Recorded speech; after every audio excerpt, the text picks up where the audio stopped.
ఎవరైనా సరే divorce file చేయాలి అని అనుకుంటే ఒక క్వశ్చన్ వస్తది. ఏంటంటే డివోర్స్ ఎక్కడ ఫైల్ చేయాలి? అంటే ఏ ప్లేస్‌లో, ఏ కోర్ట్‌లో ఫైల్ చేయాలి అని ఒక క్వశ్చన్ ఉంటది.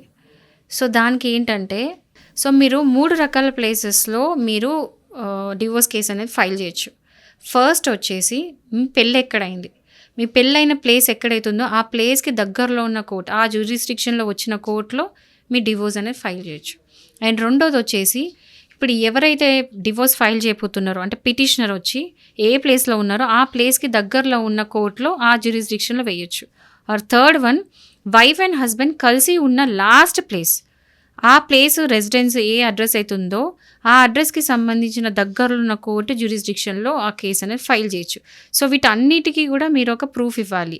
ఆధార్ కార్డ్. ఒకవేళ మీరు కలిసి ఉన్నారు అనుకుంటే ఆ కలిసి ఉన్న ప్లేస్‌లో అడ్రస్ ప్రూఫ్ అంటే దానికి ఎగ్జాంపుల్ అక్కడ ఒకవేళ మీరు రెంట్ ఉన్నారనుకోండి, రెంటల్ అగ్రీమెంట్ ప్రూఫ్ గానీ, లేకపోతే ఓన్ హౌస్ ఉంటే ఓన్ హౌస్‌ది ఆ డాక్యుమెంట్ గానీ పెట్టొచ్చు. ఒకవేళ పెళ్ళికి అంటే పెళ్ళైన ప్లేస్ గనుక మీరు కన్సిడర్ చేసుకొని ఆ ప్లేస్ గనుక మీరు కోర్టులో కేసేయాలనుకుంటే ఇన్విటేషన్ కార్డ్. సో, ఇన్విటేషన్ కార్డ్‌లో పెళ్ళైన వెన్యూ ప్లేస్ ఉంటది కాబట్టి దానికి సంబంధించిన ప్రూఫ్ ఏంటంటే వెడ్డింగ్ కార్డ్ కాబట్టి వెడ్డింగ్ కార్డ్ వేయొచ్చు.